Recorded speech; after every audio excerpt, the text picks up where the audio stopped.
بسم اللہ الرحمن الرحیم۔ پیارے دوستو، امید کرتا ہوں کہ پچھلی کہانی آپ کو پسند آئی ہوگی۔ کہانی جس کا نام ہے موہنجو دڑو۔ بادلوں کی گرج کے ساتھ ہی موسلادھار بارش شروع ہو گئی تھی۔ شہر کی بارش اور سمندر کی بارش میں بڑا فرق ہوتا ہے۔ شہر میں بارش ہو تو انسان اپنے مکان کی بالکونی یا کھڑکی میں بیٹھا اس کے نظارے سے لطف اندوز ہوتا ہے، مگر سمندر میں سفر کرتے ہوئے بارش آ جائے تو اس کے ساتھ طوفان بھی ضرور آ جاتا ہے، اور ایک بار تو آدمی گھبرا جاتا ہے۔ چاروں طرف سمندر کی پھپھرتی لہریں ہوتی ہیں جو دور دور سے دیوار کی طرح اٹھتی ہیں اور جہاز کے پیندے سے ٹکرا کر اسے اچھال کر اپنے ساتھ بہا لے جانے کی کوشش کرتی ہیں۔ جہاز طوفان اور بارش پھپھرتی موجوں میں کھلونوں کی طرح ادھر ادھر ڈولنے لگتا ہے۔ آج کل تو بحری جہاز بڑے مضبوط اور لمبے چوڑے ہوتے ہیں، ان کا وزن بھی بہت زیادہ ہوتا ہے اور تھوڑا بہت طوفان تو انہیں کچھ بھی نہیں کہہ سکتا۔ لیکن آج سے 4000 برس پہلے کی بادبانی جہاز چھوٹے، کمزور اور کم وزن دار ہوتے تھے۔ اس کے باوجود وہ لوگ ان جہازوں میں طوفان کا مقابلہ کرتے، لمبے لمبے سفر کرتے اور نت نئے جزیروں کی دریافت کرتے۔ پھر بھی اگر طوفان ایک خاص حد سے بڑھ جاتا تو بڑی تیزی سے ڈوب بھی جاتے تھے۔ امبر جس بادبانی جہاز پر سوار تھا وہ بھی کوئی طاقتور جہاز نہیں تھا۔ طوفان نے شدت اختیار کی تو بری طرح سے ڈولنے لگا۔ امبر عرصے پر کھڑا تھا، اسے چکر آنا شروع ہو گئے۔ سمندر کی لہریں عرصے پر پانی پھینک رہی تھی اور ملاح اس پانی کو لکڑی کی بڑی بڑی بالٹیوں کے ذریعے واپس سمندر میں پھینک رہے تھے۔ کپتان چرخی پر کھڑا جہاز کو پوری طرح سنبھالے ہوئے تھا، چیخ چیخ کر ملاحوں کو ضروری ہدایات دے رہا تھا۔ طوفان کی رفتار کافی تیز تھی، بادبان کئی جگہوں سے پھٹ گئے تھے، بادبان کا ایک ڈنڈا ٹوٹ کر گر پڑا تھا اور جہازی سے اٹھ کر دوبارہ لگانے کی کوشش کر رہے تھے۔ ساری رات طوفان جاری رہا۔ صبح ہوئی تو طوفان کا زور ٹوٹ چکا تھا، بارش تھم گئی اور موسم کی پھپھرتی ہوئی موجیں معمول پر آ گئی تھیں۔ کپتان رات بھر چرخی پر کھڑا جہاز کو سیدھا رکھنے اور تباہ ہونے سے بچانے کی جدوجہد کرتا رہا۔ طوفان کے تھمتے ہی وہ ایک تختے پر پڑ کر گہری نیند سو گیا۔ ملک سندھ کا ساحل وہاں سے ایک رات اور ایک دن کے فاصلے پر تھا۔ طوفان نے انہیں تھوڑا سا اصل راستے سے دور کر دیا تھا، جہاز اب پھر سیدھے راستے پر جا رہا تھا۔ اس اعتبار سے جہاز کو اگلے دن صبح کو سندھ کے مغربی ساحل پر جا کر لگنا تھا۔ دن بھر جہاز کی ضروری مرمت ہوتی رہی، لہروں نے جو توڑ پھوڑ کی اس کی دوبارہ مرمت کر دی گئی تھی، پھٹے ہوئے بادبان کو سی کر درست کر دیا گیا تھا، مستول کو بھی میخیں ٹھوک کر جوڑ دیا گیا تھا۔ تیسرے پہر کپتان سو کر اٹھا تو امبر کے پاس آ کر کھڑا ہو گیا اور سمندر کو دیکھنے لگا۔ آسمان پر ابھی تک بادل چھائے ہوئے تھے، سمندر کی لہریں پرسکون تھیں اور حد نگاہ تک سمندر خاموش تھا۔ کپتان نے کہا، اگر سمندر اسی طرح پرسکون رہا تو ہم کل صبح ساحل پر پہنچ جائیں گے۔ امبر نے کہا، میرا خیال ہے اگر طوفان نہیں آئے گا۔ کپتان نے فضا میں سونگھتے ہوئے کہا، سمندر کے طوفان کی کوئی خبر نہیں ہوتی، خاص طور پر برسات کے دنوں میں تو اس کی کسی وقت بھی طوفان آ سکتا ہے۔ یہ فارس کا سمندر ہے، اس کے طوفان بڑے خطرناک ہوتے ہیں۔ دیوتاؤں نے ہم پر مہربانی کی جو رات والا طوفان خیریت سے گزرا۔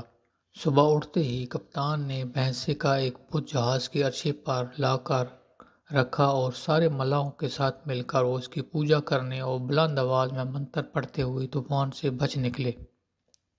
ابھی وہ اپنے دیوتا بھینسے کا پورا شکریہ ادا نہیں کر سکے تھے کہ سمندر پر دور ایک سیاہ دبا نمودار ہوا۔ کپتان نے بت کی پوجا کرتے ہوئے ایک آنکھ کھول کر اس دبے کو دیکھا اور دوبارہ آنکھ بند کر کے عبادت میں مصروف ہو گیا۔ وہ یہ سمجھا کہ کوئی تجارتی جہاز ہے۔ کافی دیر پوجا پاٹ کرنے کے بعد ملاح اپنے اپنے کام پر لگ گئے۔ کپتان امبر کے پاس آ کر کھڑا ہو گیا۔ اب وہ کوئی دھبا بڑا ہو گیا تھا اور اس کے بادبان صاف دکھائی دینے لگے تھے۔ میرا خیال ہے کہ کوئی تجارتی جہاز ہے۔ کپتان نے بڑے غور سے اس جہاز کے بادبان کو تکتے ہوئے کہا، تجارتی جہاز ہی معلوم نہیں ہوتا، مگر یہ تجارتی جہاز کے آنے کا راستہ نہیں ہے۔ تجارتی جہاز عام طور پر جنوب مغرب سے نمودار ہوا کرتے ہیں۔ شاید یہ کوئی ایسا جہاز ہے جو راستہ بھول گیا ہے۔ جہاز اب تک کافی قریب آ گیا تھا۔ اچانک کپتان کا رنگ زرد پڑ گیا اور اس کے منہ سے نکل گیا، یہ تو بحری ڈاکوؤں کا جہاز ہے۔ اس کے ساتھ ہی کپتان نے چیخ کر اعلان کیا کہ ملاح ہوشیار ہو جائیں، مال کے اوپر گھاس پوچھ ڈال دیا جائے، تلواریں نیام سے باہر نکال لی جائیں اور جہاز کی رفتار کو تیز کر کے اس کا رخ مغرب کی طرف موڑ دیا جائے۔ کپتان کے حکم پر فوراً عمل کیا گیا، جہاز کا رخ مغرب کی طرف موڑ دیا گیا، رفتار بڑھا دی گئی۔ ملاحوں نے تلواریں ہاتھوں میں تھام لی اور وہ جہاز کو غور سے دیکھنے لگے۔ ڈاکوؤں کے جہاز نے بھی شاید کپتان کے اعلان کو سن لیا تھا، انہوں نے اپنے جہاز کا رخ بھی مغرب کی طرف موڑ کر اس کی رفتار میں اضافہ کر دیا۔ ڈاکوؤں کا جہاز چھوٹا تھا جس کی وجہ سے وہ ہر طرف آسانی سے مڑ سکتا تھا اور اس کی رفتار بھی تیز تھی، چنانچہ وہ بہت جلد ہی ان کے جہازوں کے سر پر آن پہنچا۔ ڈاکو سروں پر سیاہ رومال باندھے، ہاتھوں میں اوریا شمشیریں لیے عنبر کے جہاز پر چھلانگیں لگانے کو تیار کھڑے تھے۔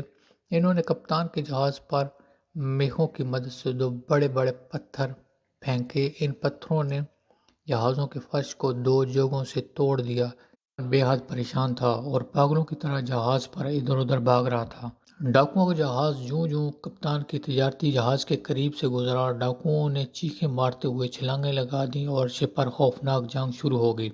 تجارتی جہاز کے ملاح آرام طلبی کے عادی ہو گئے تھے، انہیں کبھی تلوار بازی کرنے کا موقع نہیں ملا تھا، جبکہ ڈاکو تلوار چلانے اور مقابلہ کر کے دشمن کو ہلاک کرنے کے عادی تھے۔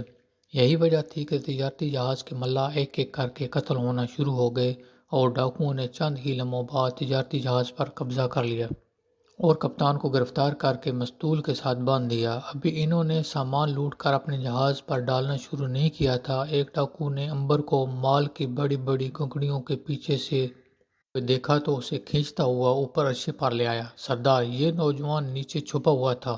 ڈاکوؤں کے سردار نے عنبر کو سرے سے لے کر پاؤں تک گھورا اور پوچھا، تم کون ہو نوجوان؟ میں ایک مسافر ہوں اور اس جہاز پر سفر کر رہا ہوں۔ تم چھپ کیوں گئے تھے؟ جان بچانے کے لیے، مگر جان تو تمہاری پھر بھی نہ بچ سکی۔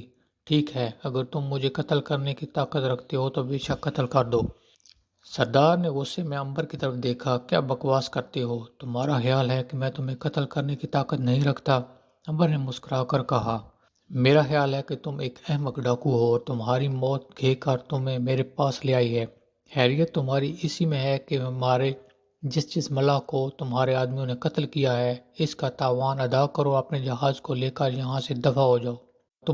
تم اور تمہارے ساتھی جہاز سمیت یہاں بھسم کر دیے جاؤ گے۔ سارے جہاز پر ایک سناٹا چھا گیا، کپتان بھی رستول میں بندھا ہوا تھر تھر کانپنے لگا۔ عنبر کے منہ سے جو فکر نکلے تھے وہ بجلی بن کر ڈاکوؤں اور ان کے سرداروں پر گرے۔ سردار کا چہرہ غصے میں لال ہوا، پھر سیاہ اور پھر سفید پڑ گیا۔ اس نے تلوار کو فضا میں لہرایا اور چیخ مار کر عنبر کے سر پر حملہ کر دیا۔ تلوار عنبر کے سر پر لگی تو چھن کر آواز آئی جیسے کسی چٹان سے ٹکرائی ہو۔ سردار نے دوسری بار اس سے زیادہ طاقت کے ساتھ وار کیا، ایک بار پھر چناٹے دار آواز آئی اور اس کی تلوار ٹوٹ کر دو ٹکڑے ہو گئی۔ سردار نے بجائے اس پر غور کرنے کہ ایسا کیوں ہو رہا ہے، اس نے ایک اور تلوار تھامی اور عنبر کے جسم پر وحشیوں کی طرح پے در پہ حملے کرنے شروع کر دیے۔ عنبر کی جگہ کوئی دوسرا انسان ہوتا تو اس کے جسم کے ٹکڑے اڑ جاتے، اس کا جسم کیما کیما ہو جاتا، مگر عنبر جوں کا توں کھڑا اور اس کے جسم پر ایک ہلکی سی بھی خراش نہ آئی۔ اب کپتان اور ڈاکوؤں کے علاوہ سردار بھی ہکا بکا رہ گیا، آخر یہ کیسا انسان ہے، اس پر تلوار کا ذرا بھی اثر نہیں ہو رہا۔ عنبر نے ایک ڈاکو سے تلوار چھین کر کہا، اے ڈاکوؤں کے ظالم سردار، اب میری باری ہے۔ تو نے مجھ پر اتنے وار کیے، میں پر کتنے وار کیے، میرا ایک ہی وار برداشت کر کے دکھا۔ اتنا کہہ کر عنبر نے رب عظیم کا نام لے کر تلوار کو فضا میں اچھال دیا۔ تلوار فضا میں جا کر لٹک گئی اور اس میں سے آگ کے شعلے نکل کر آسمانی بجلی کی طرح ڈاکوؤں پر گرنے لگے۔ دیکھتے ہی دیکھتے کتنے ہی ڈاکو آسمانی بجلی میں جل کر بھسم ہو گئے۔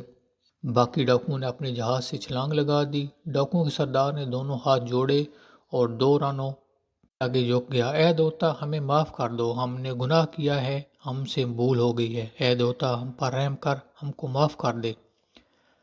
کپتان مستول کے ساتھ بندہ یہ سارا ماجرا تعجب سے دیکھ رہا تھا۔ عنبر نے کہا، تو نے ہمارے جتنے ملاح قتل کیے اس کا تاوان ادا کرو۔ سردار نے گڑ گڑا کر کہا، میں ہر قیمت دینے کو تیار ہوں اے دیوتا۔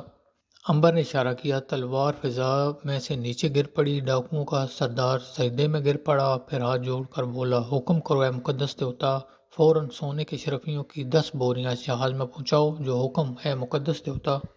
ڈاکوؤں کے سردار نے اس وقت اپنے ساتھیوں سے کہا، اشرفیوں کے 10 توڑے فوراً اسی تجارتی جہاز پر لا کر رکھ دو۔ سردار کے حکم کی فوراً تعمیل کی گئی۔ ڈاکو پسک کر اپنے جہاز پر گئے اور سونے سے بھری ہوئی اشرفیوں کے توڑے لے کر کپتان کے جہاز پر لا کر امبر کے قدموں میں رکھ دیے۔ امبر نے ہاتھ اٹھا کر کہا، اب اس جہاز سے دفع ہو جاؤ، اپنے جہاز کو لے کر یہاں سے بھاگ جاؤ اور خبردار پھر کسی جہاز پر حملے کی جرات نہ کرنا۔ ایسا ہی ہوگا۔ ڈاکوؤں نے سر جھکا کر اپنے جہاز پر سوار ہو گئے اور جہاز کے بازمان کھول دیے گئے اور مشرق سے مغرب کی طرف روانہ ہو گیا۔ امبر نے کپتان کو مستول سے کھولا تو وہ بھی ہاتھ جوڑ کر ہو گیا، تم دیوتا ہو، میں تمہاری پوجا کرتا ہوں۔ امبر نے کپتان کو اٹھایا اور کندھے پر ہاتھ رکھ کر کہا، میں دیوتا نہیں ہوں کپتان، تمہاری طرح کا ایک انسان ہوں، فرق صرف اتنا ہے کہ مجھ میں دیوتاؤں نے کچھ وعدے کیے ہیں جن کو پورا کر رہے ہیں۔ اٹھاؤ اور سونے کے اشرفیوں سے بھرے ہوئے ان توڑوں کو آپس میں تقسیم کر لو۔ کیا یہ سب ہمارے ہیں؟ کپتان نے حیرانی سے پوچھا۔ تو اور کس کے ہیں؟ امبر نے مسکرا کر کہا، کیا ان میں سے ایک تھیلی تم اپنے لیے نہ رکھو گے؟